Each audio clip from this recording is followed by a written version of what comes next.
السلام علیکم دوستو، آج ہم آپ کو بتائیں گے سٹریس ڈپریشن کے جسمانی علامات۔ مطلب ڈپریشن جسم میں کس حصوں کو متاثر کرتا ہے۔ جب میں ڈپریشن کا شکار ہوا تو مجھے ایسا لگتا تھا جیسا کہ میرا نوالا یعنی لقمہ بائیں طرف جاتا ہے۔ بائیں طرف حصہ مکمل طور پر ڈپریشن کا شکار تھا۔ لوگ مذاق اڑاتے تھے کہ یہ آپ کیا کہہ رہے ہیں۔ ڈپریشن سب سے پہلے اعصاب کو کمزور کرتا ہے۔ کمر درد ہوتا ہے، آدھے سر کا درد، پٹوں میں کھچاؤ اور جوڑوں میں تکلیف ہو سکتی ہے۔ سب سے بڑا مسئلہ نیند کا ہوتا ہے۔ ڈپریشن کے شکار لوگوں کو نیند کا مسئلہ ہوتا ہے۔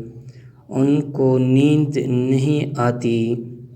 اگر آ جائے تو آنکھ بہت جلد کھل جاتی ہے، مگر کچھ مریض ایسے ہوتے ہیں جو معمول سے بہت زیادہ وقت تک سونے لگتے ہیں۔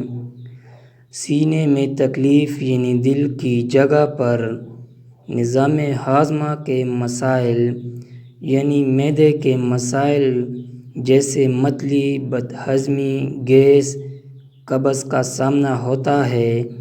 کھانے کی خواہش یا جسمانی وزن میں تبدیلی، بھوک نہیں لگتا تھا، سر چکرانا، جنسی مسائل جیسا کہ عضو تناسل ڈھیلا ہو جاتا تھا، خواہشات کم ہوتے تھے۔ میرے جسم کا بائیں طرف حصہ اس مسائل سے دوچار تھا۔ اگر آپ کو کوئی مسائل درپیش ہوئی تو کمنٹس میں بتا دینا۔ تو پریشان ہونا چھوڑیے، جینا شروع کیجیے۔ اگر آپ کو میری ویڈیو اچھی لگی تو ویڈیو کو لائک کر دیں، سبسکرائب کر دیں۔ ملتے ہیں نیکسٹ ویڈیو میں۔ اللہ حافظ۔